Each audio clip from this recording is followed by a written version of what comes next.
93 Network.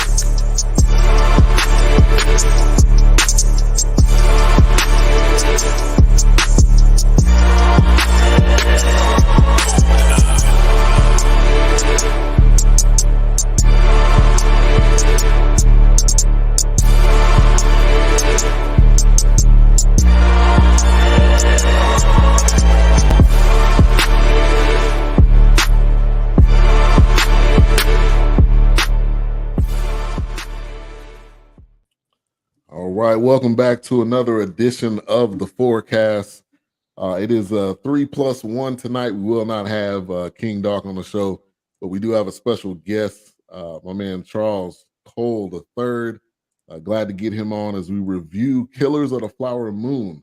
Now, just to give a little intro, we normally do like all black characters, at least one black character, and it ain't none black character in this film, but this was something that was recommended, and Charles was definitely one that he talked about it on his show, which I'll come to him in a minute. He'll talk about what he does as well. But this is a very deep topic. If you haven't watched this yet, it is available on Apple TV. It's also on YouTube, different platforms, but Apple TV is where you can, if you got the subscription already. So really excited to get into this topic, but we kind of go around the room like we always do, and we go to our guest first. Charles, how you doing? Give a little introduction to the audience. Oh man, you supposed to mile left on me, man. Hopefully, I don't give too much or too little. I'm Charles.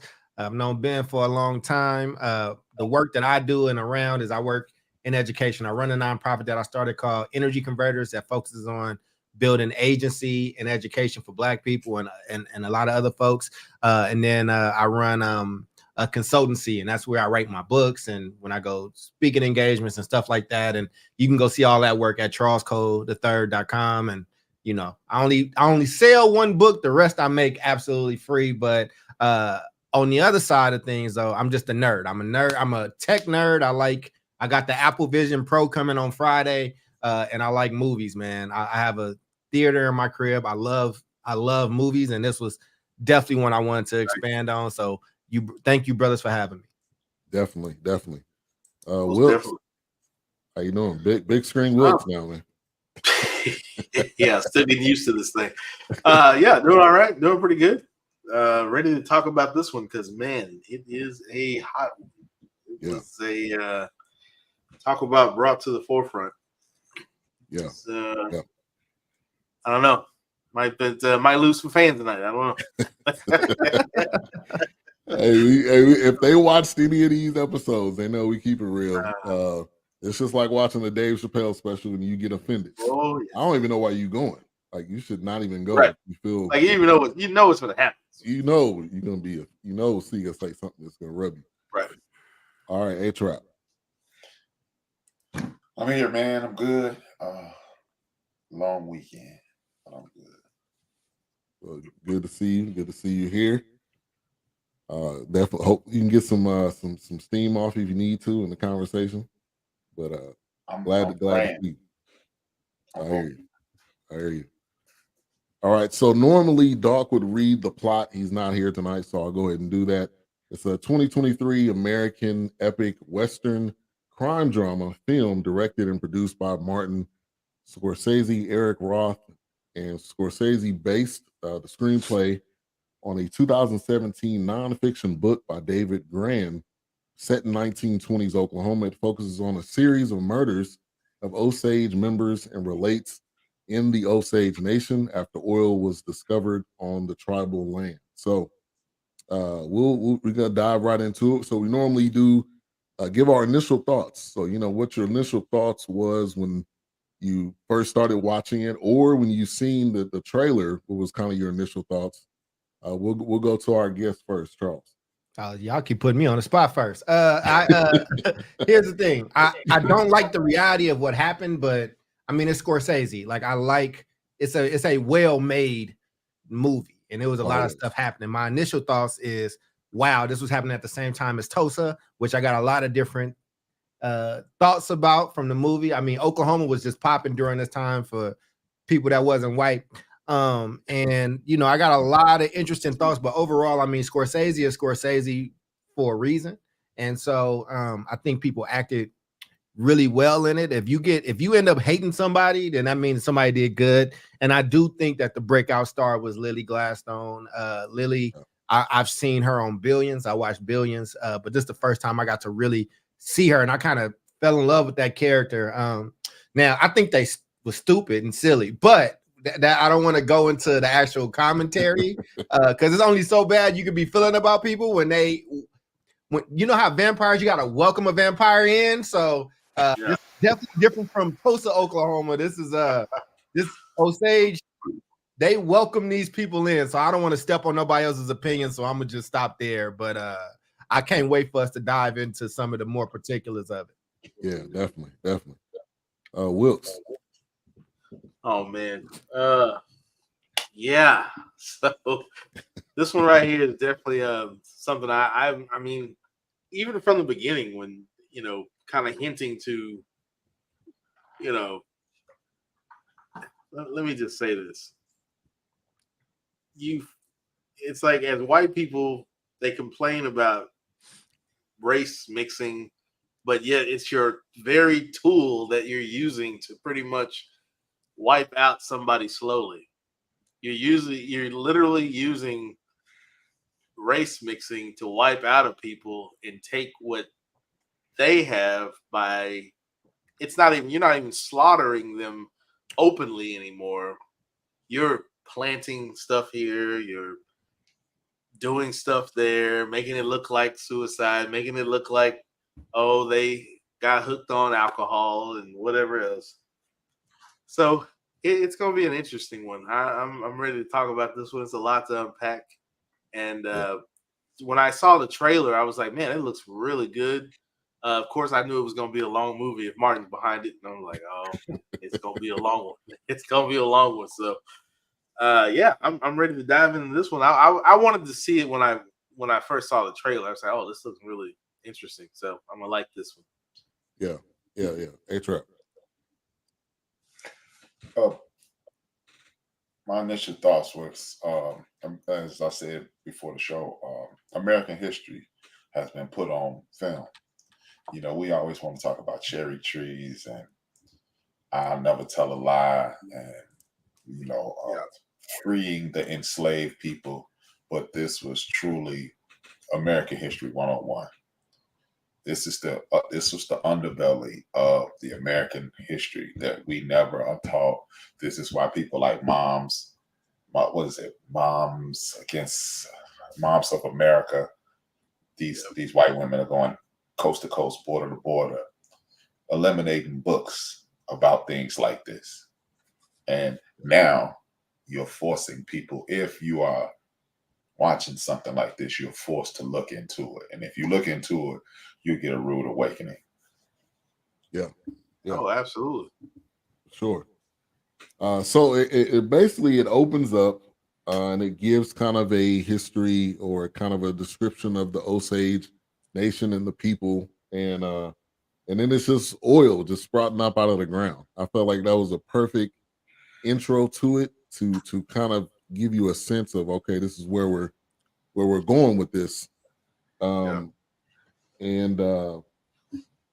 it opened up Molly Burkhart, who's the kind of one of the central characters, which is played by, you just mentioned it, Lily Gladstone, right? So she's sitting down and she's talking about all these murders that are happening. So kind of as that scene is approaching and the oil all sprouting up, what's kind of going through your head, Wilkes? Well, man, the Renaissance period is going through my head. Tulsa, Black Wall Street's going through my head because like I said, these Native Americans have this resource that, you know, you want. Now you don't know how to just kind of barter and use it. You just want to take it completely, you know? And it's like, well, if I can get rid of you, then I can control the substance and I can control the land. It's like, it's one of those things where it's just like, when is enough, but it's not enough. Yeah. So It just comes down to greed at the end of the day. Right. You could sum this whole thing up into greed. Right. What I have is not enough, so I need to take yours to make it seem like because make it's like you myself tell feel me, better. you tell me to go do this, you tell me to go start my own thing, and then when I go start it and it's successful, now you want to take it because you can't figure out how to get yours successful. Right. Or ask me, hey, how did you start going about this? No, I'm just going to find a way to snake my way in or brute force. Or, hell, I don't even want it sometimes. Just because I can't have it, you can't have it. Right. I just want to take it just because I want to take it. Yeah, right. So, oh, man, this movie. Oh, man. Yeah, and before I go any further, let me get to the chat real quick. We got some comments here. Kirby Alexander in the building. Thank you for tuning in. We appreciate your support as always. Also, see, we got Bill Conrad. He said, "Yeah, Charles. I don't know if he." Oh, Joliet. Okay, he's not far from where I'm. I know where Joliet is. I'm in the Chicago area. I'm in Dalton, so it's a south suburb. Yeah. Okay.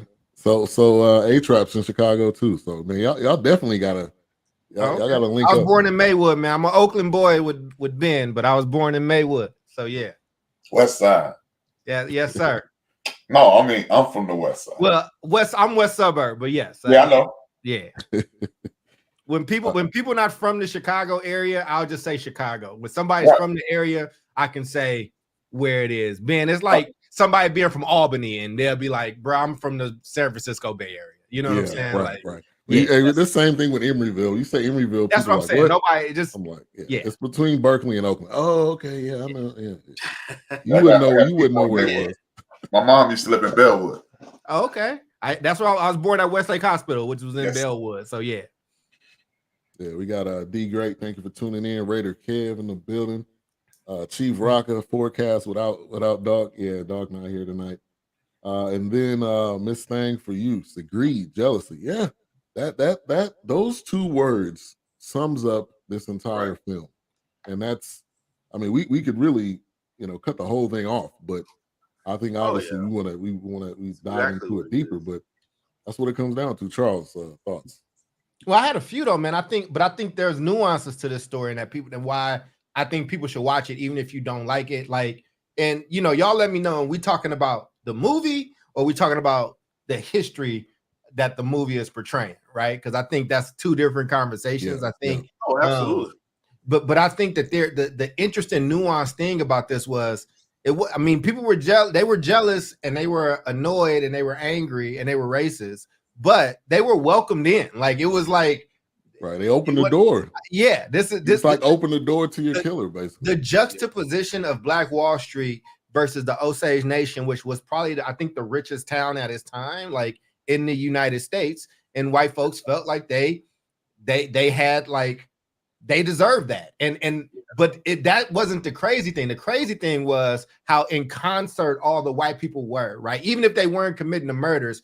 Everybody knew what was happening, and it was just like a systemic thing. But one of the craziest things that happened was the white dude killed one of the sisters. He killed her, and then he married the other sister, and the other sister was with it. So at some point, I don't know how bad. Like if you keep sticking your hand in a lion's head, like in a lion's mouth, I mean, I'm sorry that it chopped down on you, but I mean. I think there is different, but I do have a very strong thought. I don't know if I should put this out now, but I will. Go ahead. This is what changed how I looked at it. And I'm not judging anybody, right? But there was that scene in the movie. And where the parade was happening.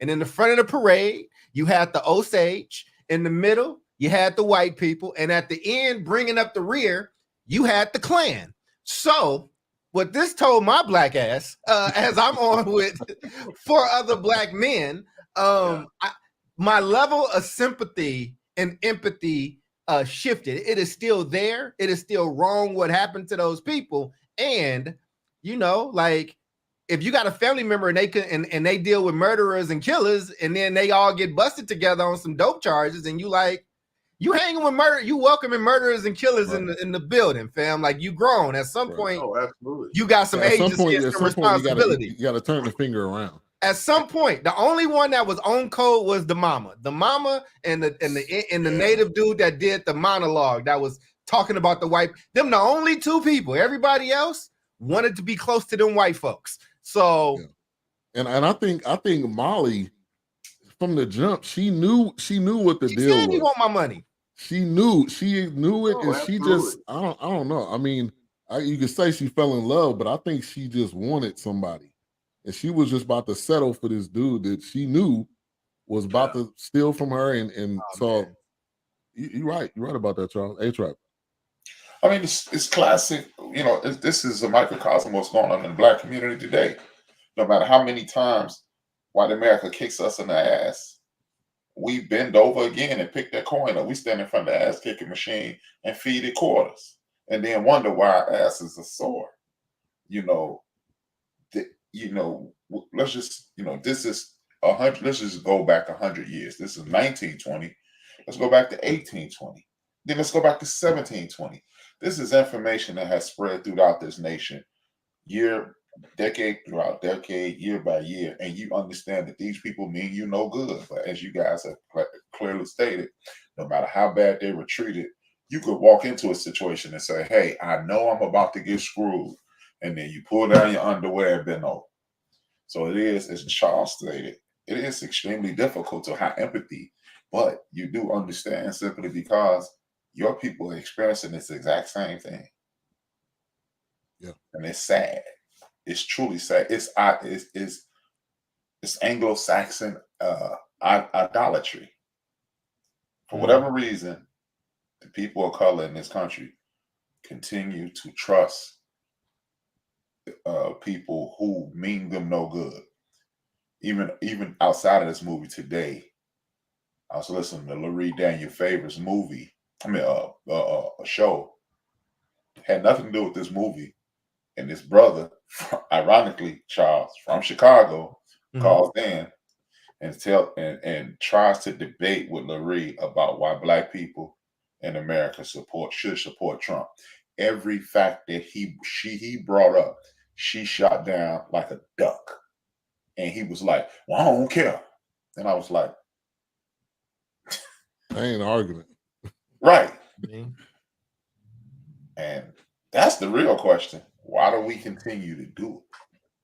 Yeah. And this is a great comment right here about Bill. When a person shows you who they are, believe them. And so you had, and I think you had kind of a split in this Osage area, is that you had the council who was like, "Yeah, we ready to defend it." But my thinking, I was starting to think, do they just don't want to do anything, or are they just too old that they're like, we're at this point where we don't feel like it's there's anything that we can do, because they were meeting. It's like they were having meetings and rallies, but they weren't actually doing anything. So I didn't get the. Yeah, and they were like trying to send somebody to Washington or something like that. But no, it was significant though, right? So hear me, I'm being nerd dude again, but it was significant in American history because it was the birth of the FBI. At the time, it was just the Bureau of Investigation. It was the BOI at that time, and would become the FBI. So this is around the time when J. Edgar Hoover, like, this is one of the first things he got. So them sending them there and with all that mysterious stuff, because there was no Bureau of Investigation at first. That's why the local police knew what was happening. The state folks knew. Everybody, again, the white people that was in power, everybody knew. It was an unspoken understanding. Right. So the ironic thing is that the FBI actually helped them and helped crack this case. This is the only reason that we know, while at the same time we would go on to harass and terrorize Black people. There's a lot of juxtaposition around oppressed people. Part of the reason why I don't like the term people of color, because I don't like when you just group everybody in the same boat, like we working on the same thing or going through the same stuff, because that's not necessarily the case. Right.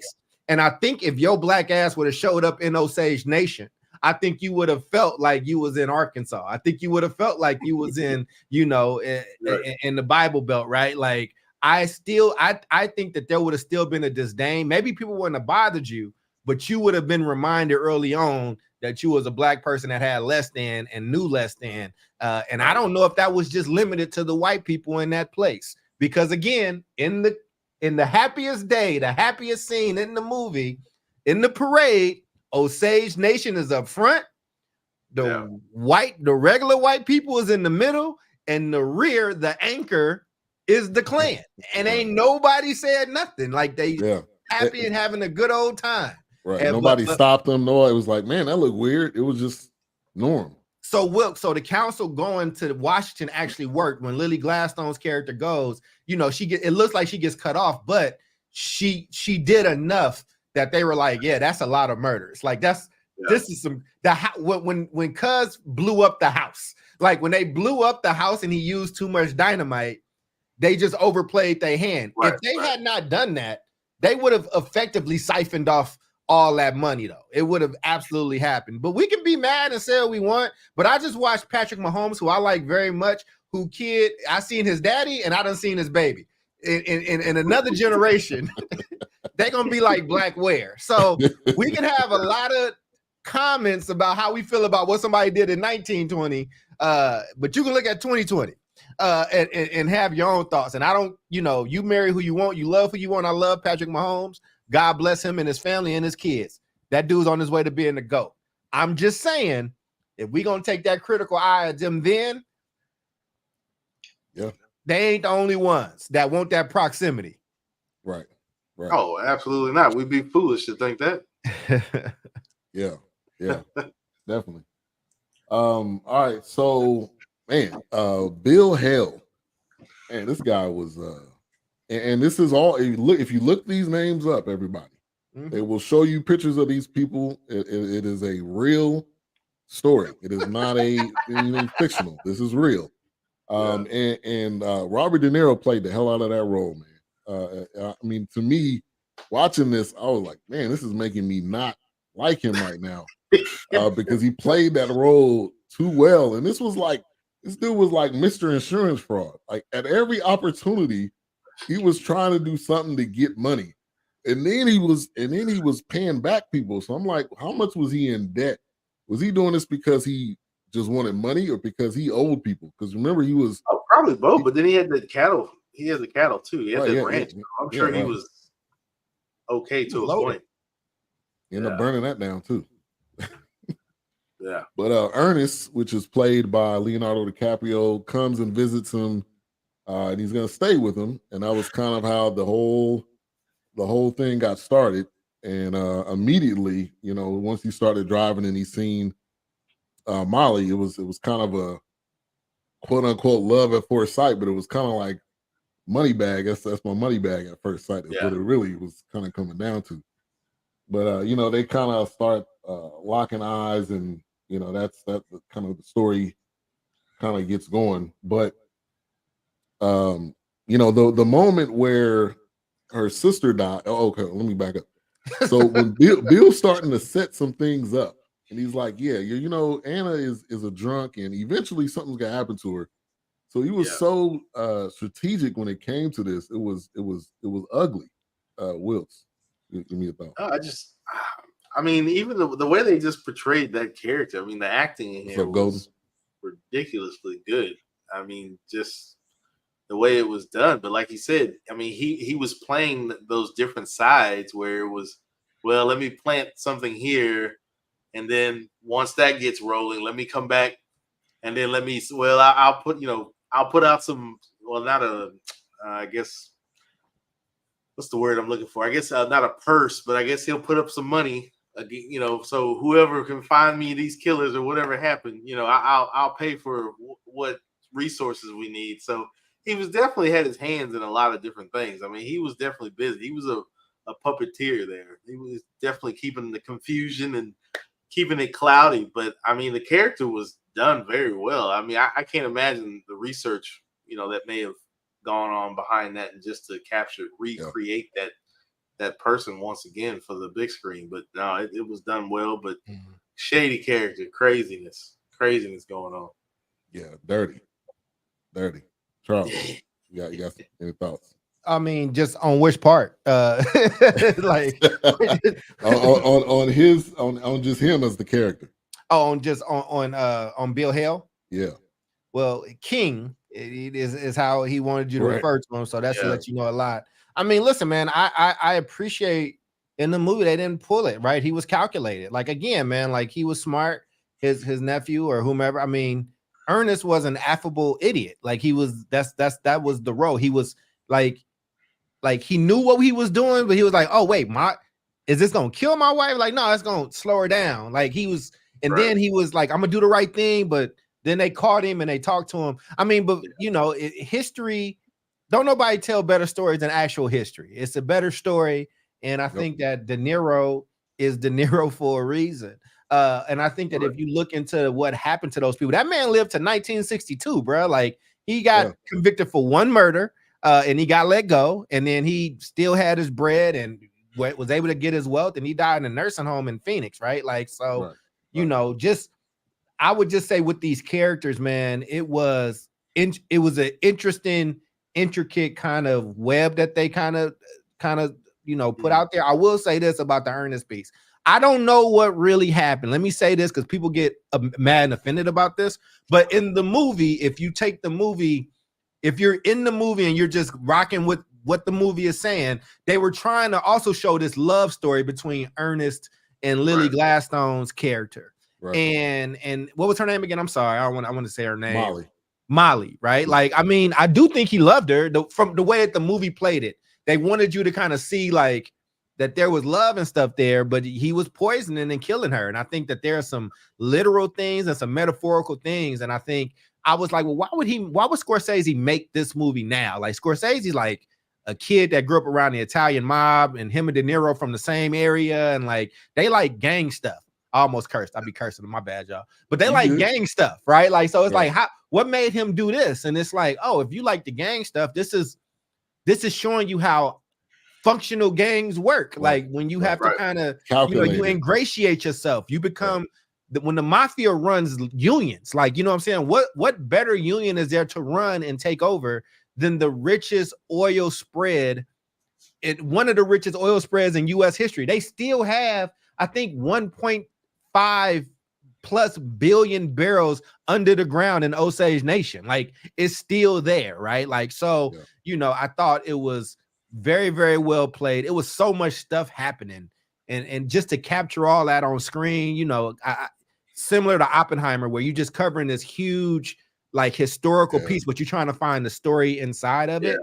And Lily's character, bro, like she loved that dude. Here's the thing. Here's the thing, and I'm gonna shut up because I know I'm long-winded, y'all. Here's the thing, and I'm gonna shut up. She would have still been with that cat if he would have just told the truth at the end. Like she really just wanted to tell the truth. That part is that she knew. She wasn't dumb. She knew exactly what was going on. So I mean, at some point, I just gotta let a dose be a dose, fam. I don't know what to. I can't be mad on your behalf. That's like me being mad. Wilkes, why you keep dating such a such? Wilkes is a grown ass man, cuz. Right. You can only do so much. You can only do so well. That's the comment I made to my wife the other day. It was just like, yeah, this is happening. These murders are happening. This genocide is happening. But then on the flip side of that, hey, here's some money. Go get you some land and start you a casino. And then, you know, keep that wealth coming in. Add that to your lineage and, you know, turn the other cheek. You know, we let bygones be bygones and keep this between us. So it's like, once again, it's just like, we know the dirty dealings, but maybe they we can all get around wanted to marry white boys, Wilkes. They all wanted to marry him. Like this is this is what I'm saying. Like they didn't even try. Right, listen, one of the sisters died because her sister swooped him up. Like so we can keep going. Like I know somebody, and I get what Big Illinois is saying about the first draft of the script. You know, from a white man perspective, these are historic wedding like marriage certificates, bro. Like as like this is not. Listen, man. In slavery, when we talk about somebody being raped, we talk about somebody being, you know, forced under duress and beatings and stuff like these people. were marrying these Right. people. Like, Yeah, like you know what I'm saying? Like, Right. I That's what I'm hope saying. So everybody it's like comment you- has seen it. That's all I was just gonna say, bro. Like, and this was, you know, one part I thought was interesting is that they had white people begging them. There was people coming up to them like, please, you have Yeah. money, help my. It's Yep. like they was marrying the help, really, Yeah. and they didn't do anything either. They just sat back in their house and know, oh, you got money, so we don't need to. Yeah, we ain't I gonna don't worry need to about that work. part. Yeah, A-Trap, you was shaking your head. I don't know, you got something you want to add? Well, I was doing like this. I was metaphorically taking the gloves off. oh, Get I was to it. trying not to be H-Rap. I was trying to be Brian, but I'm going to be H-Rap, man. And Charles touched on two things that I spoke about earlier. What I thought about earlier. I didn't speak while I was, mentally writing my notes.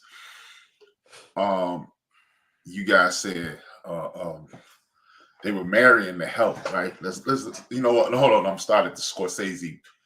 Look, let's not forget.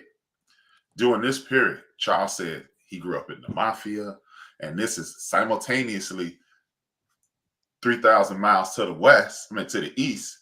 Vito Corleone is doing his thing at this exact same time. Let's not forget that. But he made his culture in those films, two of the greatest films ever. yeah, that third one we Greatest films ever. He received a lot of backlash from his culture for making those films because you made us look like criminals. I honestly believe him, the casting of De Niro and DiCaprio being run by Scorsese is saying white people did worse. That's what I think this whole thing is about. You can jump on us about The Godfather. Yeah, Vito, Charlie Luciano and the Five Families were doing their thing, but this is what was happening as well. And let's not forget, during this same period, throughout the country, you had signs in front of restaurants saying, no dogs, no Italians, no Irish, no Jews.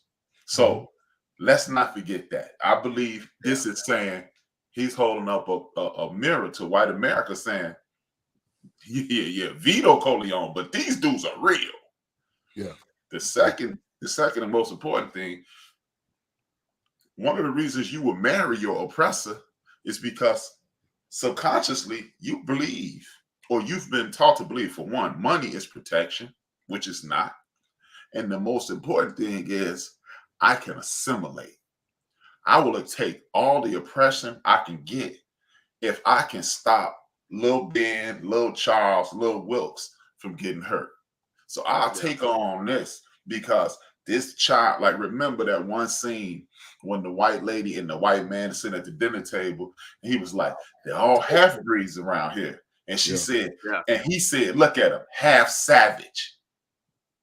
For whatever reason, our community and other communities will buy into being half savage because you think half savage means full protection.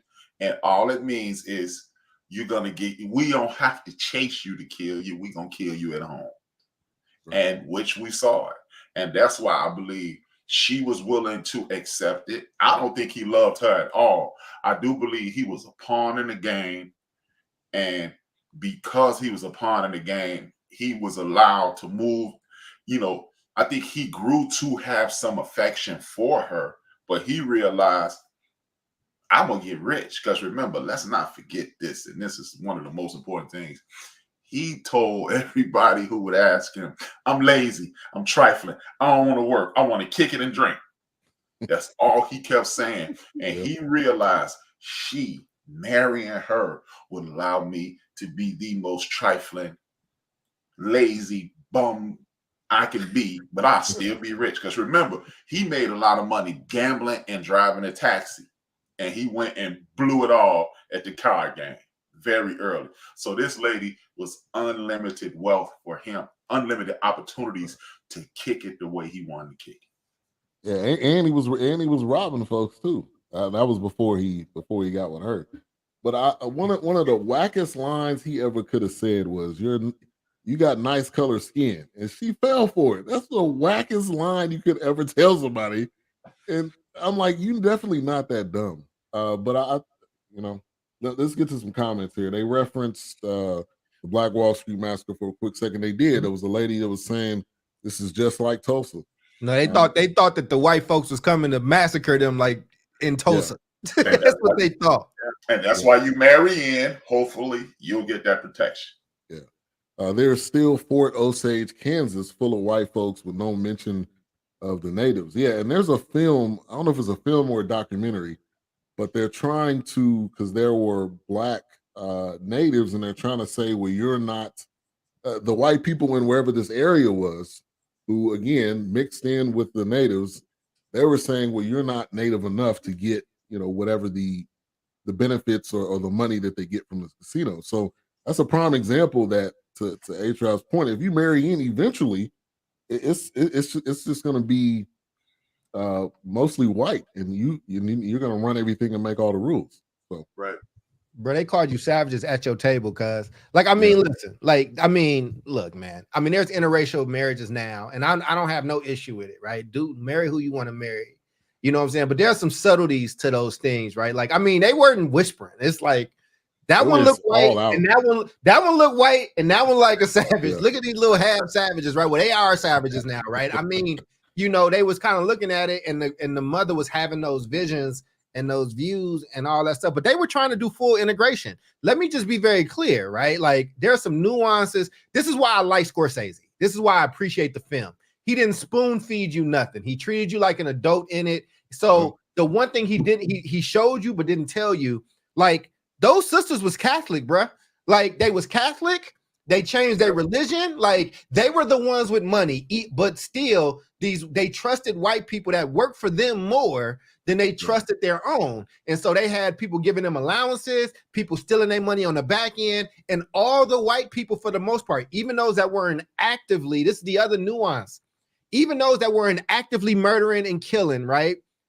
Everybody was benefiting from it. So all these people knew. So this is almost akin to when you would hear about the slave master's wife. They were her slaves, right? Where it's like, you get to be an oppressed woman, an oppressed white woman when it's convenient, but you have benefited from this the entire time. Yeah. You have said that Emmett Till was whistling at you. You have said that this person hit on you. You have said these things. So there were white women in the movie, like at that table, who was an old grandma who knew, like, if y'all don't hurry up and hit this lick, so I ain't got to keep coming to this house. Right, you get what I'm saying? So I think that Scorsese was saying a lot of stuff there. I think he was just like you said, I think it was a commentary on things today and looking back at it. And the story is just an interesting story. Again, I'm not trying to take up too much space, fellas. It's just many nuggets.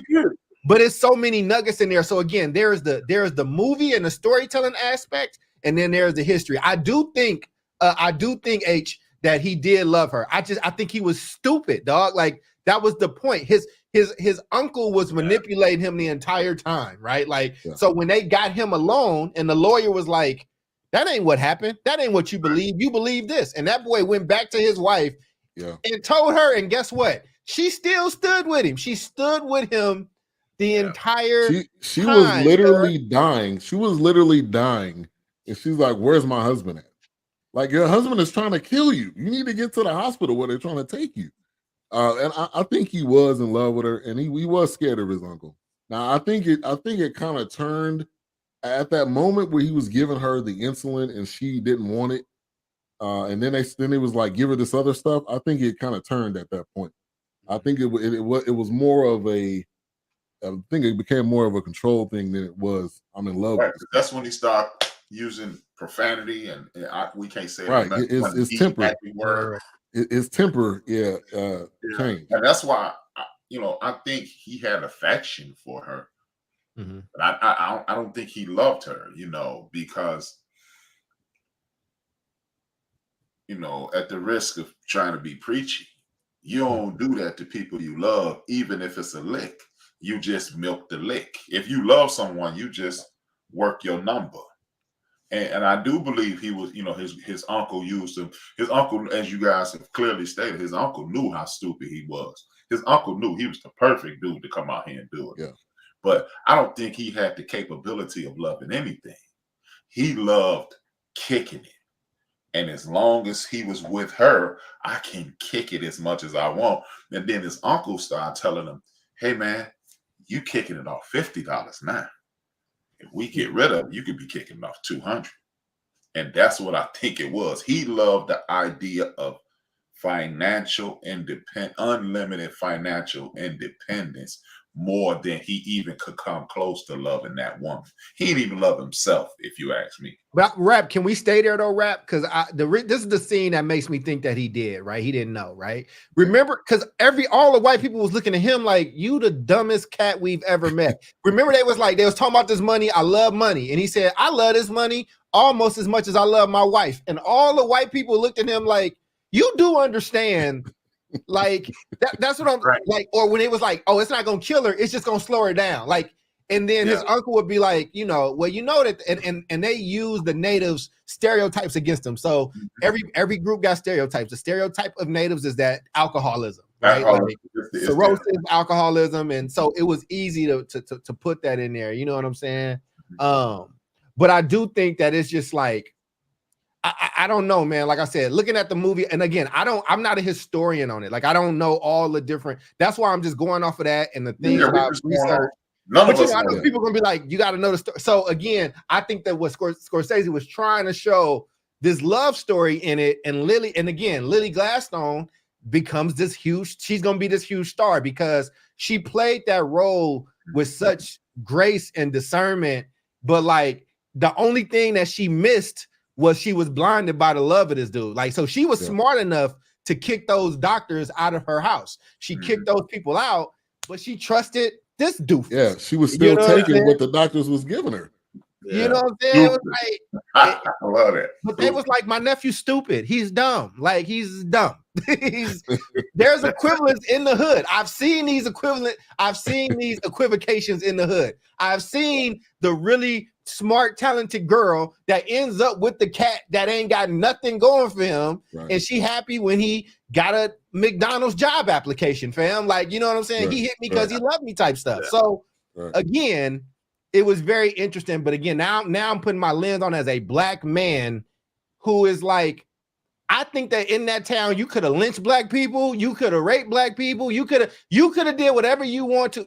I don't think we was in the same boat. And I think that they thought that they was better than black people, which is why they were so surprised, because they thought it was the Tulsa was happening to them. And they're like, why would that? Like, her mind was like, we love these people and they love us. Right. And I think that's the undercurrent that I thought stood out to me the most as a black person.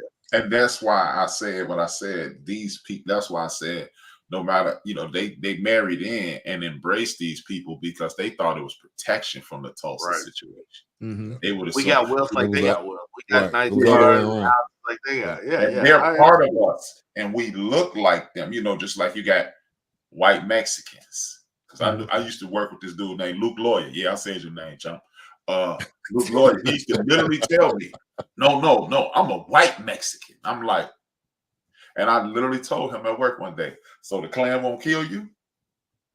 No, I'm white. I was like, okay. Luke Lawyer. Yeah, I said your name again.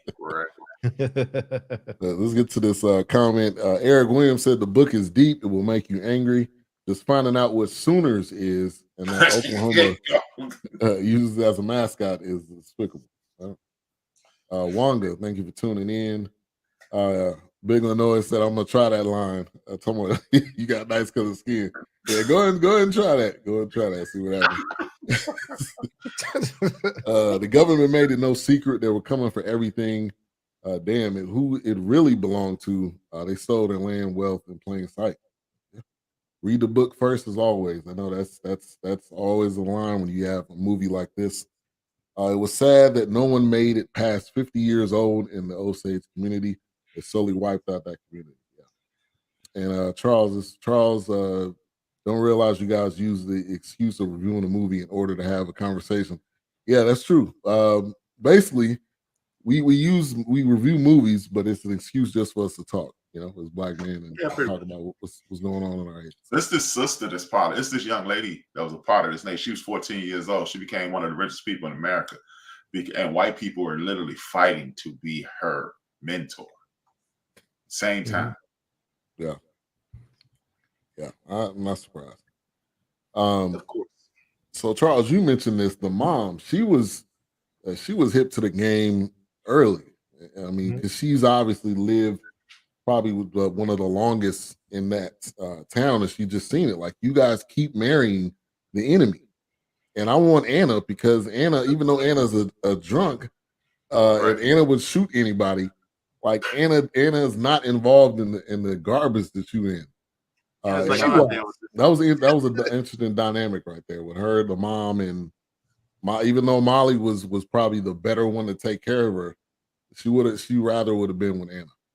Yeah. Well, I mean, Anna loved her white dude too. I mean, she busted up the party because he didn't want to claim her. So, and he flirted with the chick in front of him.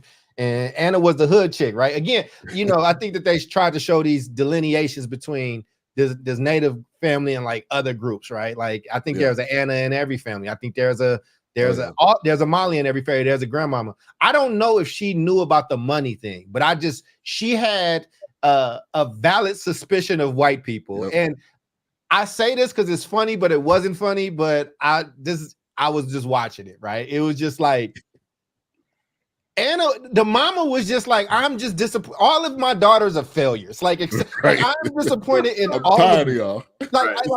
like Y'all let me trifling. die. Look, she was like, I'm about to die. Like, let me die. Where's my baby? My baby is gone. It's time for me to go. Like, you know what I'm saying? I just feel like she is the old black grandmama. She is the old Italian grandmama. She the old Mexican grandmama that's looking and being like, what are you doing to my bloodline? Like, what is happening right now? Right. And it was just, I think because her character was so subtle and understated that her depiction is saying a lot, right? I think Scorsese's trying to say a lot through all these different characters. But it was interesting. Or, you know, and the part that I did like was when the white folks started turning on each other, when they was like, oh, we got to kill white bro. That's how the house got blown up. Like, right. and the private investigator too that came through. Yeah. I just thought it was. Oh, yeah, they took care of him. Yeah, shanked him up. Yeah, and then later to find out it was Ernest. Well, you didn't know at the beginning when it happened, but later on when they played the clip, you tell it was Ernest. So I'm like, that's when I was like, this dude is playing both sides. He was a Riri.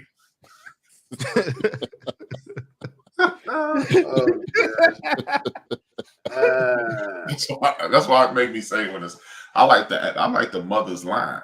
You guys are whitening up our blood. I think personally, I believe that's why they kept Anna away from the mother. Because if the mother started talking, Anna might have slowed down, and then Anna might have shot everybody.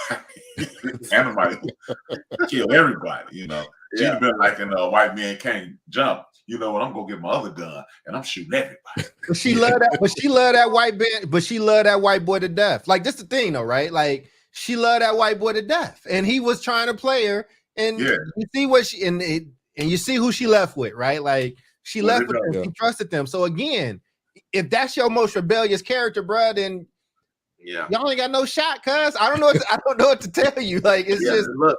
I mean, they didn't have anybody that was truly standing up. It was just like we gotta literally lay here and let you have babies.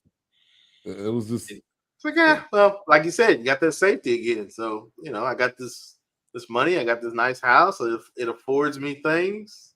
And I got my white savior. Listen, man, you can be king and nonviolent. You can be X by any means necessary. They both got killed. And so I think that when you look at the juxtaposition, right? Like, you can be Tosa, where you like, we gonna be independent and do this thing, and like we gonna be cordial with them, but this is ours, and we're gonna do what we need to, and we're gonna be in competition. Or you can be the Osage and say, we're gonna fully welcome and integrate and even give our religion away and take theirs and do all this. You still gonna be wiped out. You know what I'm saying? But I think here's the difference.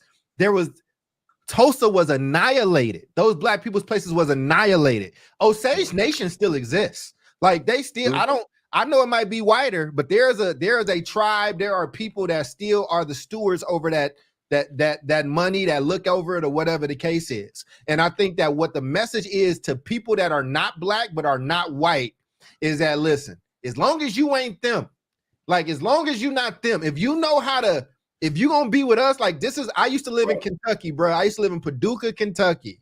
And there's a reason why poor white people look down on poor black people, even though the same government messing over everybody. Well, I might be poor and white, but I'm better than them. I'm better than them.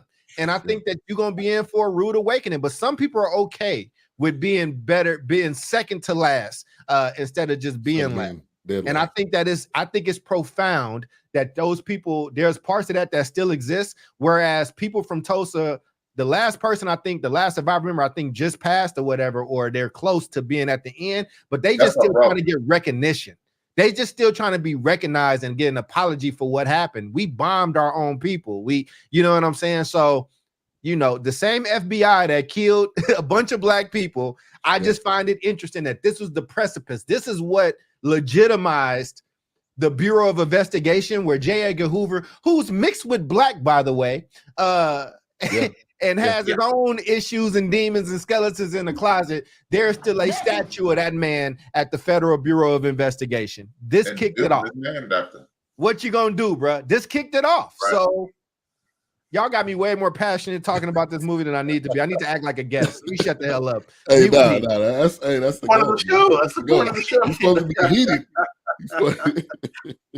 We just said it's an excuse to get together to talk. Yeah. I know, man. It was just crazy, man. My wife did not want to watch this. As soon as I turned it on and she seen the first 5 minutes, she was like, "Yeah, I don't want to watch this. I'm going to bed. You can tell me about it tomorrow." she already knew, but she would have got mad. So anyway, they hired a private investigator. He comes in. He's starting to unravel some things, and that didn't take long before he was not. Yeah, because they all stupid. It's not a hard case to crack. It's not hard to solve. Right. Yeah. It's not like it was that difficult to intertwine. Yeah. Oh, I'm sorry. Wealth and independence only matters when you can protect it. I was literally thinking that before he typed it. That was the difference in Tulsa and any other place. We've created other places: Africatown, Alabama, Charleston, Wilmington, North Carolina, all places around the country. But what we fail to do is say, and then if they come, we are going to. And that's the problem. Thinking ahead. Because Bill Hale was thinking 3 and 4 steps ahead. He was already down the street, and most of them were still there. All right. I want to talk about the insulin. What do y'all think that was insulin? I felt like it was initially, and then when he gave her the other pack, that was just to basically let her die slowly. But it seemed like it was helping initially, and then she couldn't get out of bed. Wilkes. I don't know. I felt like they were probably shooting her up with the opium that they mentioned quickly, or whatever they may have dropped in that, or the dosage. Because 1 minute it started out, oh yeah, it's insulin. Yeah, it's from the it came in from Canada. Then all of a sudden, we'll mask that. Like I said, just keep upping the dosage or whatever they may have mixed it with. I don't know. I felt like they may have slipped some of that opium in there, and just to keep her, I don't know, on that verge of not talking. She can't fight back, and she'll just die slowly, and we'll move on, But Scorsese had some of that opium that him and Vito agreed upon. That's what I'm saying. It's just like she's the last one in the way. We get her out of the way. We can, we can bring this thing home. We can complete the mission. Yeah.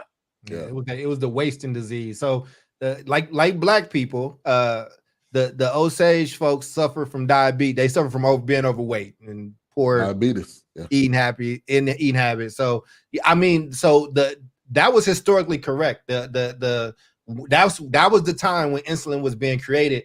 It was running through trials, I think, at that moment. And because they were so wealthy, they were able to They get could it get first. So it Right, was true. actual insulin, but they were also building in some other stuff. I think they was calling it was the wasting disease. Like it was like it was just doing some stuff to them slowly over time or whatever. But so I do, you know, it's funny, not funny, but it's like insulin. That was like the first trials of insulin, like on the market, and they got to have access to it because they wealth and privilege got it for them. But it was also a way to introduce a poison, a poison agent that was, you know, wiping out these people, like y'all said, before the age of 50. Man, I mean, it was. I just never seen something. I just never seen a willing participation of like my own. Just anyway. Yeah.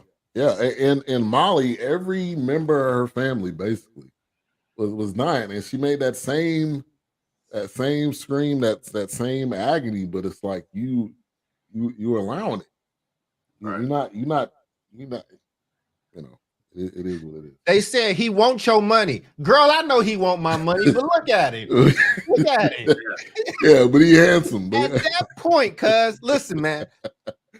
Hey, Nothing else Trap, you can man, say. I don't think you should go talk to them, blood. I don't think you should kick it with them. Hey, but look at him. Yeah. You grown, bro. You grown. I don't know what to tell you. I mean, if you think about it, again, fast forward 60 years. That was 1980. I mean, 1920. Let's fast forward 60 years. Mm-hmm. And we had just come out of the 70s watching Nicky Barnes and that crew, and Frank Lucas and that crew, and Frank Matthews and that crew, and then Felix the Cat and Oakland and so forth and so on. And what did we do? We're not going to mess with heroin. We're going to start smoking crack. Yeah. It's the same. It's history repeating itself. Yeah. And you know, it's this is why they're doing away with books now. This is why this is history repeating itself time and time again. We continue to not study history. Oh, that's the old days. This will never happen, and then it happens. Oh no, that's the old days. This will never happen, then it happens. And this is the beginning of the old days. Because think about it, man. We've said it time and time again. These people they started kicking them in the head before they was kicking us in the head on this continent, depending upon which way you want to look at it. Because some people say that, but that's a whole nother conversation. But they the original kicked in the head, and then it's so many parallels to our community. You look at the diabetes, and then what triggered the diabetes? The transition of your diet to the Euro diet. Yeah. What triggers the diabetes in our family? The transitions from our diet to Euro diet. It's the same thing over and over and over. First thing she asked him, "What's your religion?" That was the most shocking line in the entire movie, if you ask me. What's your religion? He said Catholic, and she said, "Why don't you go to church?" And I literally said, "Why are you going to church?" You know? It's like, wait a minute, why are you at church? Right. And I go to church, but it was still like, so it's just this assimilation to the dark side, so to speak. And then you fall, and then like y'all say, what was the name of it? It was called the diabetes, the disease of what? It was the wasting disease. Oh, the wasting disease. Okay, let's fast forward 40 years after that, right? What were they calling diabetes in the 60s and the 70s? Consumption. There's so many parallels in this thing to our community, and the way, that's why I'm starting to wonder, because Scorsese just putting white folks on blast in this, man. I wouldn't put it past him. Right, Italians. I mean, when you're Italian, you got some, there's some pent up stuff. I mean, the history of the Italians becoming white is actually interesting, right? It was actually, it was a cultural exchange for people that don't know. In the negotiation, right? Because when the Irish came, the Irish got treated crazy, and so did the Italians, right? Which is how you built the mafia. But it was the Bank of America used to be Bank of Italy, so they had to change that. And then in exchange, that's part of the reason why you learn so much about Christopher Columbus. So we might be like, we don't rock with Christopher Columbus. I live I grew up in Oakland, but I'm in the Chicago area. When they wanted to remove Christopher Columbus's statue, them Italians was very, hey, we don't come to the South Side touching nothing. Don't touch our guy, right? Like that's their person. So, you know, I mean, there was an exchange that happened. I will say this, and I hope I don't get canceled from y'all show and not ever asked to come back. I just look at Molly and Ernest as the first Blueface and Krishan, and I don't want to hear from none of them no more. I just gotta let people be adults. I don't know what you want me to do. Right. Yeah, I'm not baby. I'm not baby. Her face tattoo with his face, man. Come on, man. Oh. What's worse? Wasting disease. Let's just look at facts. Just look at facts. Right. Girl, get away from him. That's the first time they ever been mentioned on this show. I'm leaving. I'm leaving. All right. Only reason I saw it because y'all got to see it too. I got them blocked on Twitter. I don't want to hear their name, but apparently the girl just got his face tattooed on the side of her face. At this point, I gotta let you be an adult, man. I gotta go on with my life. And if Molly loves this dumbass Ernest, I'm sorry, y'all. I'm sorry. I don't. If the sister dies off of these suspicious things, and the other sister, he didn't go holler at the other sister. The other sister was ready, son. Like her blood sister. Like, what are we talking about? Right. At that point, I got an exit stage left, and I gotta mind my black business. Oh, this is not this. I just ain't into this. I just gotta go. Y'all gonna have to just do what y'all gotta do. This whole city is a trap house. Let me get out the trap. Right. And a perfect parallel, Krishan had a baby with this guy who doesn't care about you, who would rather you just live on the street if all he cared. And Molly ends up having a baby. And to your point, Charles, you mentioned earlier, when they were like, "Yeah, we're pregnant," and Bill looks over to him like, "You dummy." He looked like, "I'm not happy at all, you dummy, you idiot." That's not how it's supposed to play, man. It's not how it's supposed to go, man. Right, because now the baby is entitled to it.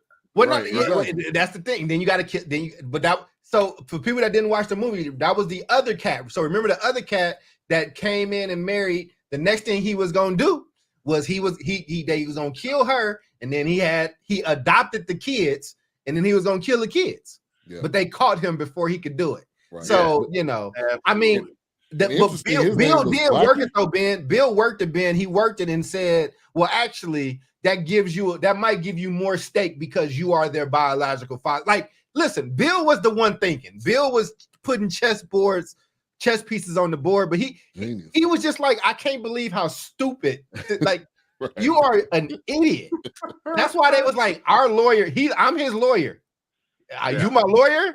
Okay, in the court, this is where when people be like, "What's systemic racism?" Systemic racism is when we got you dead to rights and we stop everything so opposing counsel can have intimate alone time and bring all the white people from the United States to meet with you in a cabal and tell you that you didn't understand that the way you understood it. You didn't.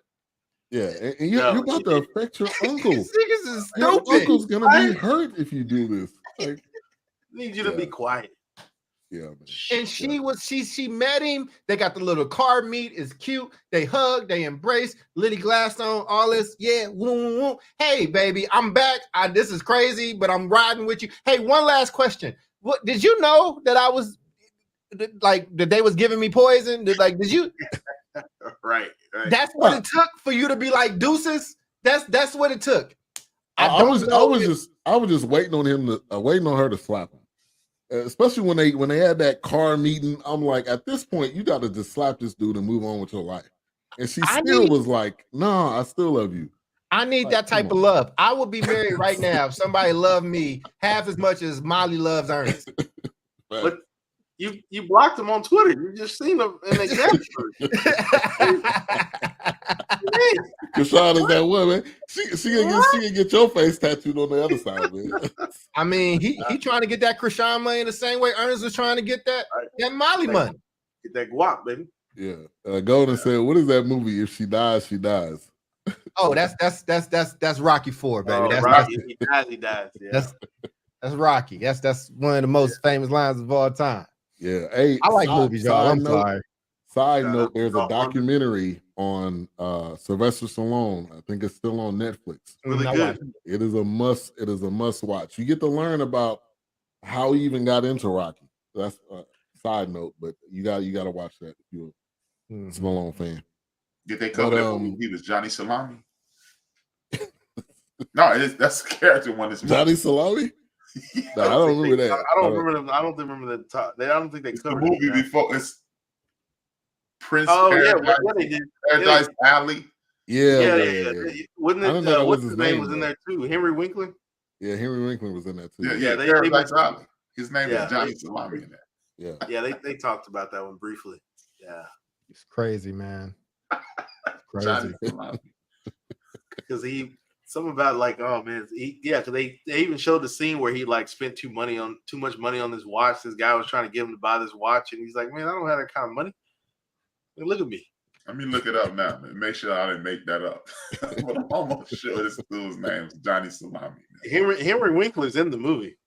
Yeah. It reminded me of a John Travolta movie, but I don't know if his name was Johnny Salami, but Paradise Alley, I think that's his name. Yeah. No, that's what it was called. I remember them saying that.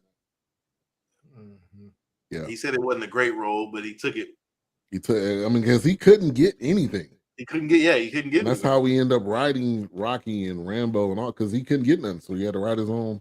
Remember, they tried to pay him off. Like, do we just want the movie? We don't. Right. We don't want you. We don't even want you. We just Give us the movie. Give us the movie. You can move out of the way. Yeah. Yeah, man. It's crazy, bro. Like, I mean, I don't know. That was Molly, man.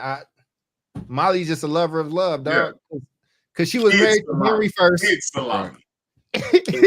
She married Henry first. Then she married the Ernest Cat, and then I think I was trying to look up if her last husband was. I think he was actually Osage. I think he she was. finally went back to her own. First I couldn't find it, but okay. It was her first husband, because remember, he had the $25,000. No, it was two. Because after she divorced Ernest, she remarried again. His name is John Cobb. I think he's Osage. I think he was Osage Nation. No, but I don't know, bro. She like what she like. Apparently, I don't know. Henry was heartbroken. She said, "If it ain't white, it ain't right, baby." Hey man, Henry was that dude that was on Maury or something and found out he wasn't a father. Man, Henry was ready to risk it all for his wife. But not like this. He ended up getting murked too. Yeah, bro. And with about the dumbest. Okay. Ernest hired another dummy. Oh, that was a comic relief. Like, I'm like, this turned into slapstick comedy. Oh yeah, no, he said, shoot him right here, and he said, "Yeah, I shot him in the back of his head." It was like definitely had some nods to Smokey and the Bandit. It had nods to those comedy, that slapstick comedy, especially that one part where he was like, "You sit down, no, you sit down, you stay right here, don't move." That's just that banter right there. You can tell that was good. Like a nod to those different comedies and heist movies and stuff like that. So yeah, no, I enjoyed that. Wilkes, I don't want to give Scorsese too much credit, and H and Ben, I don't want to give him too much credit. But I will float this theory. I will float this hypothesis because I don't have enough to call it a theory. I will say I feel as if Scorsese was trying to portray these white people in the ways that black people were stereotyped, like lazy, like, just baby making, oversexed, idiots, like buffoons. And it felt like a vaudeville, like a blackface, almost like Court on the face kind of performance. I don't want it. Like, if Scorsese did that, I would love to talk to him and shake his hand. And maybe it's my blackness that's putting it, but that they were the embodiment of these black stereotypes. Absolutely. That's why I said what I said earlier. You go get you and two other Italian dudes make this movie? Nah. That was purpose. And I want you to keep this in mind, just to confirm what you're saying, Charles. Scorsese said about a year ago, after 70 years of doing this, I finally see how powerful making movies is. Mm-hmm. So if you make that statement and then make this movie, that's exactly what you would know. Mm-hmm. Oh, absolutely. 100%. 100%. Well, you know, one of the first people that he showed the movie to, right? That he screened it for? Spike Lee. Well, him and Spike Lee are really good friends. So Spike was one of the first people he showed it to, you know, because they both New York boys, right? One is like, you know, one is from Brooklyn. Yeah, you know, Scorsese is from where he's from. So I just thought I made that connection. I'm like, because it just felt so like they lived in those stereotypes. But again, I mean, but the movie was beautifully shot. I mean, again, like it's hard, right? Because people get their emotions wrapped up in stuff like this. So I'm trying to be sensitive on some level, but you know, I also want to acknowledge, like, even though it's dealing with this very tough historical moment in United States history, which people should know about because I think it tells you a lot. Like, it was a beautifully shot movie. I mean, Scorsese is a master of his craft, and how old he's like 80 years old. Like, he's still commanding and doing these type of movies. It's crazy. Like, I just feel like if I'm 80 with that type of money, you gonna find me with a cigar somewhere. Like, I'm not doing this. I don't. I don't need to. I don't want to like dailies every day, bro. I don't know if that's what I want to do with my life. Yeah, I mean, well, Tony Bennett did it until he couldn't do it anymore. So I think Spike gonna do it till he can't no more either. I think this is what you love is what you love. And I think that they're friends and they came up in this stuff.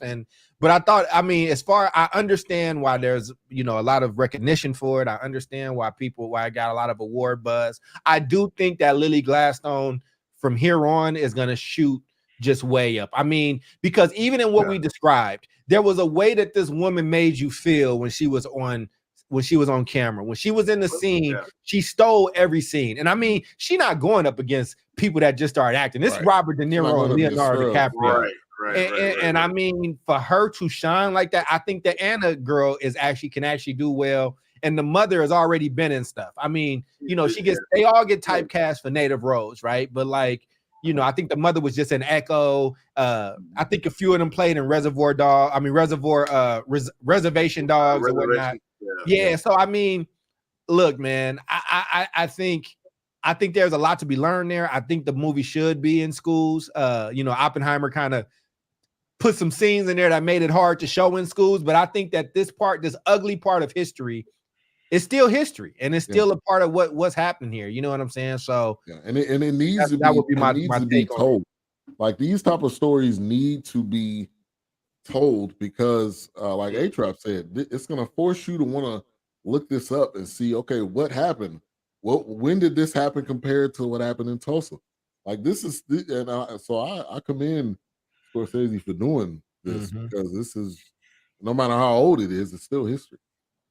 What I would say is, I would say show both of them, even Oppenheimer, because look, our children. I mean, I like Oppenheimer too. That was a masterpiece. Yeah. I'm not saying that you need to be showing Oppenheimer in kindergarten or anything, but when you, like, in middle school, when you about 11, 12 years old, you can handle Oppenheimer if you're watching TV every day. And this, if you want people, if the goal is, you know, the fictitious goal that they always present to us is unity across the board. If you want people to have empathy and understand the struggle of people who have been enslaved and people who have been genocided and attempted genocide, you show this movie everywhere. You show Oppenheimer, you show this movie, you show you make a movie about the uprising, you know, hell, you could just make a movie about the Reconstruction. Because that's when the Klan showed up at Reconstruction. People act like the Klan was there the whole time. The Klan showed up at Reconstruction. So you show all these things and let people understand the oppression across the board. And then, it's gonna be some white people with that that's gonna be butthurt, but hey, deal with it. Well, Rap, I was saying more for the because they had the sex scene in Oppenheimer. They had the.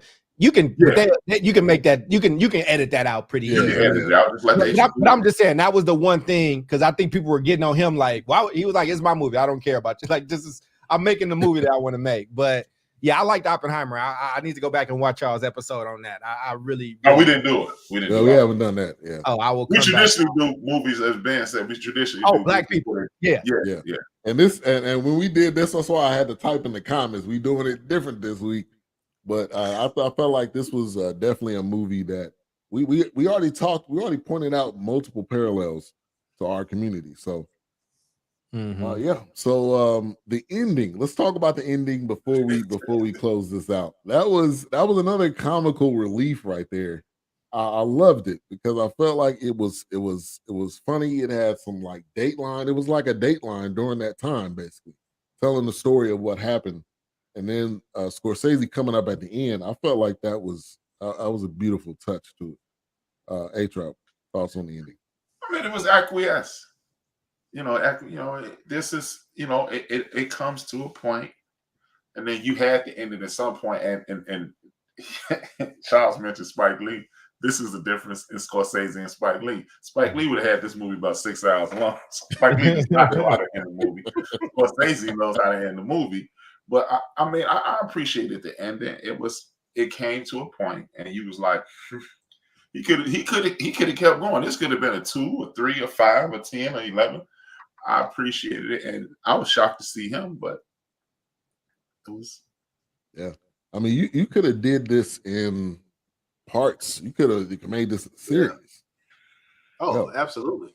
Yeah. Well, that's what I thought it was when I first saw it on Apple TV. The trailer, I was thinking, oh, it's probably like 4 episodes, 6 episodes, but then I realized it was a 1,000-hour movie. So I was just like, Now, did you? You don't got 90 minutes. Once you see, let me ask: did y'all watch this in one sitting, or did you watch it? Did y'all split it up? Oh, I watched it in one sitting. I watched it all last night after the 49ers game. Oh, really? I mean, I was thinking like, all right, if I end up falling asleep, long night. If I end up falling asleep, I'll just watch it. But it was captivating. It's not. Are you a Niner fan? I am. Oh, Wilkes is. Yeah. Oh, okay. I was gonna say. Yeah, I'm not a Niner fan, but I was gonna say it'd be rough because after watching that. But man, I would say about the ending. I don't know if y'all seen American Fiction. It actually kind of they have similar. We will be watching that. Yeah, it's kind of interesting. I don't want to, that doesn't spoil anything in American Fiction, but I do think he was just like, I mean, look, man, when you get towards the end of your life, you start thinking about stuff. You start trying to, and I think he wanted to have some. Him putting himself in there, kind of talking about what happened and doing it.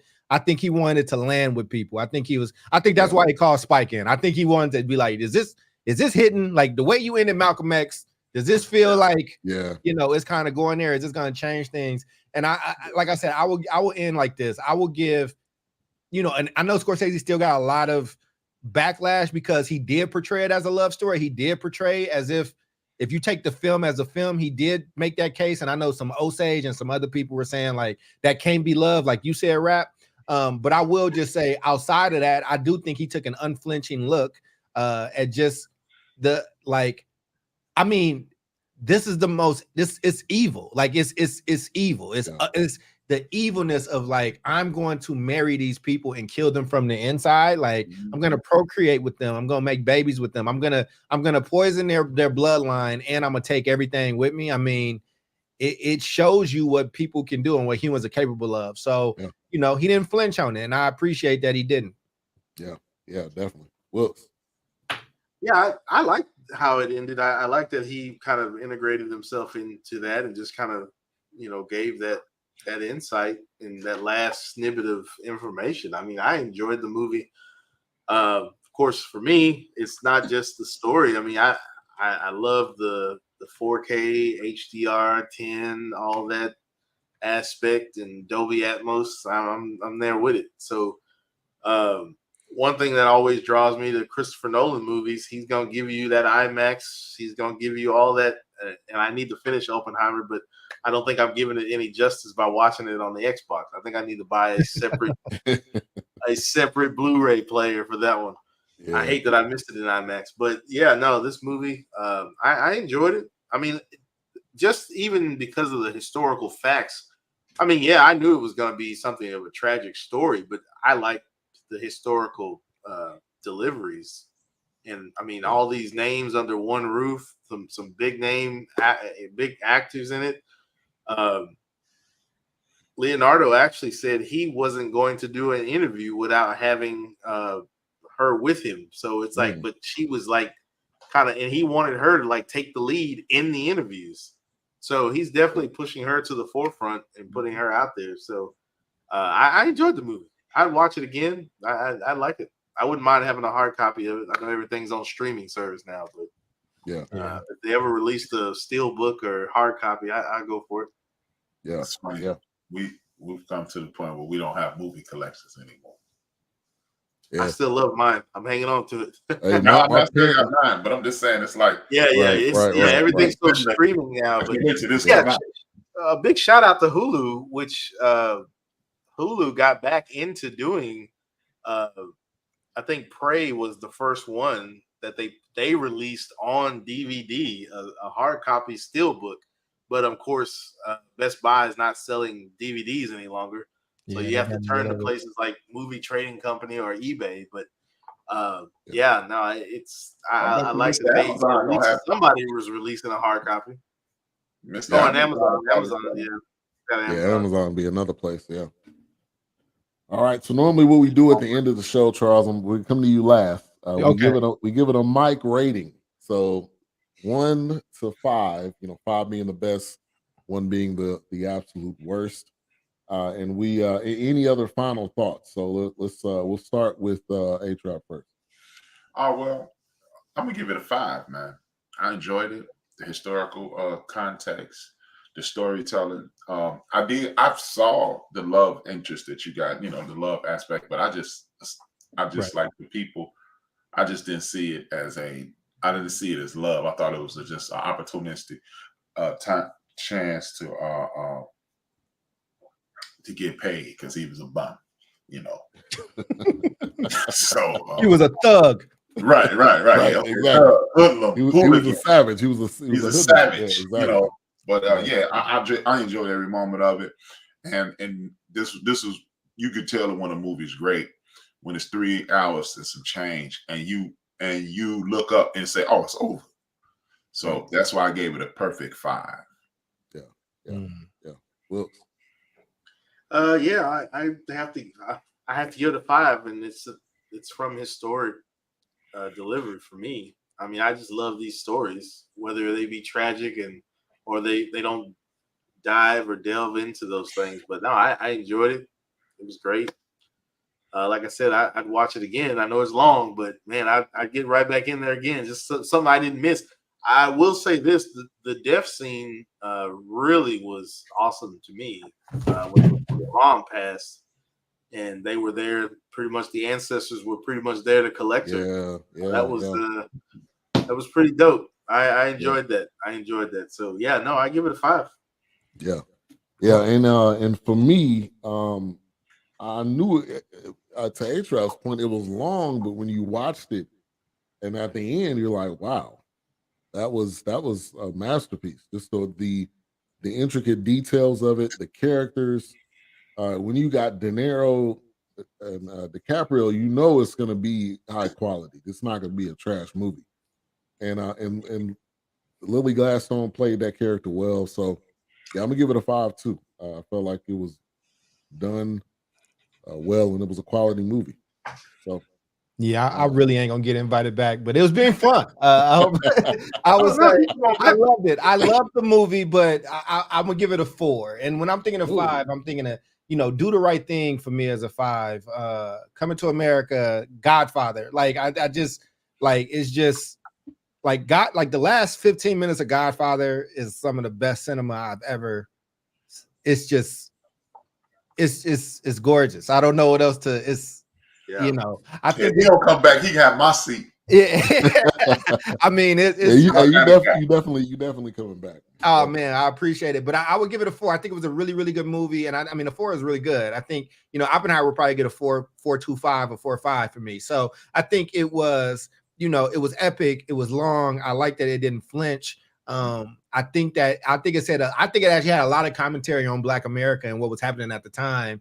If you looked at it, if you looked for it, and I think that by him I'm gonna give it a 4.25 because he didn't take out the Klan. He didn't take out that reference to Tulsa. He didn't and I think he was, and I think he was juxtaposing and showing you who real thugs were or who real savages were. The things that these white folks profess to be afraid of, they were much worse than whatever incarnate they could put in their head, right? So and it's Scorsese, man. I'm also at the point, I'm older now. We're not gonna have these people for too much longer, man. We're not gonna have Scorsese or or like these, so I appreciate that he still did this as a labor of love. But yeah, I enjoyed it, but I give y'all a 5 and thank y'all for having me. This was really fun. And I know I talked my ass off, so sorry. You the good, whole man. point. That's the whole point. That's the goal, man. That's the goal. We need you to talk. Yeah. Because sometimes, our guests will just sit back and listen to us. I really love movies, man. Let me tell you how much I love them. I love movies so much. Like, there's a bunch of reasons why I'm buying the Apple Vision Pro, because I like tech and I like that stuff. But the first thing I'm doing is watching like Avengers Endgame again, or like, certain things like Avatar. Avatar is a decent movie, but the immersion of it, like, I gotta watch this on the Vision Pro, right? So, that's how much I love movies. I have a theater in my friend for life for me. I'm telling people, you just made a friend for life for me. Tired people telling me how great Avatar is. It was just decent to me. I'm with you, man. It was cool. I mean, I love the movie. The storytelling is it's decent. It's fine. It's not bad. But I like the technology and the immersion. Like, there's a reason why that man makes the most expensive, biggest all-time movie. Titanic, Avatar. Right. I mean, you look at the top 5 selling movies of all time, he's in there 4 times. Like, so I appreciate that. The story is, we could have wrote the story, but I do want to be immersed in that world. And with the Vision Pro, y'all got to invite me back. I'm gonna come on with that thing on, because I'm a child. I am a child. So yes.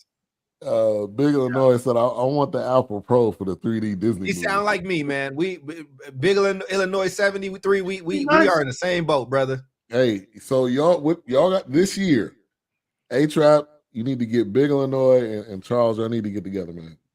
Y'all got to get together. We don't want to hang with Big Illinois, though. Yeah. All right. So thank you, everybody, for tuning in. At the end of the show, so A-Trap does a show on Tuesday. Charles, you do a show on Tuesday as well. So I'll just kind of go to you guys what the show is going to be about tomorrow. So Charles, what's going to be on South Star Classroom tomorrow? Yeah, man, South Star Classroom. So South Star Classroom is just where we do a bunch around education. We say, come for the conversation, lead with tools. I'm not producing tomorrow's show. We tend to do it in a rotation. It's 4 of us. So, but I'm looking forward to it. I think we're covering like SAT. It's usually education stuff and how that's impacting the community. But you can catch that every Tuesday right here on the BS3 network, and that's at 6 p.m. Eastern, 3 p.m. Pacific. But I'm really, really happy to be here. And if you want to find me, you can go to charlescode3rd.com or on Twitter at @ccode3rd. I am not on the Facebooks and the Instagrams and stuff no more. I'm trying to leave social media, but the team said I got to keep one. So Twitter and YouTube is. So, but again, thank you so much. And pass it to the rest of you cats. Yeah. Yep. A-Trap, end of the bench. Well, building story tomorrow. I usually have 3 topics, and to be honest with you, I only have 1 topic prepared. I had a tumultuous weekend, and it's unlike most times, this one sidetracked me big time. Moms for Liberty is the group that has been going nationwide banning books. They've banned over 2,200 books about Dr. King, books about I'm not in a good space today, but it's this one thing about creating your own education tools. And one of the websites is legacyinstitute.st.org. And I'm going to put it on the screen tomorrow. And it's talking about civics, it's talking about finance, it's talking about a whole bunch of things. So when we got people like Moms for Liberty out there attempting to get rid of Zora Neale Hurston and Dr. King and James Baldwin and things like that, this is how we combat it. If they you got 13 women who have eliminated, I'm not being figurative. They have 13 women who have helped eliminate 2,200 books from academic libraries, just because they have gay characters or trans characters, or they even mention gay, and they galvanized the black ministers in Florida, and had them do away with Black History. So when we have a force like that, what we have to do is combat it and have people go into these, like you offering up 10% of your earnings when you go to church every week. So start telling these pastors, hey, you're gonna either do a Black History Saturday, or we're gonna start giving 7% of our money and giving out some of our money to somebody who's gonna do this. So that's one of the things. And I apologize, but again, this weekend, it took me out, man. I'm gonna be perfectly honest with you. This was a unique weekend, and I had, I don't have anything after that. I have notes that I didn't use over other shows over the last 3 or 4 months. I'm just gonna piecemeal the show together.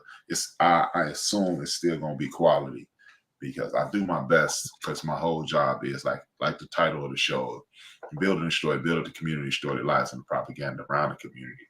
But this weekend was just, it was something. Hey, let's talk about it. Let's talk about it in the background if you want to. Yeah, we can talk about it in the background. Okay. Yeah, so I'm still not right, but I'll be right in a few days. I'll be right. But this weekend did me in, man. So I almost didn't go to church yesterday. So yeah.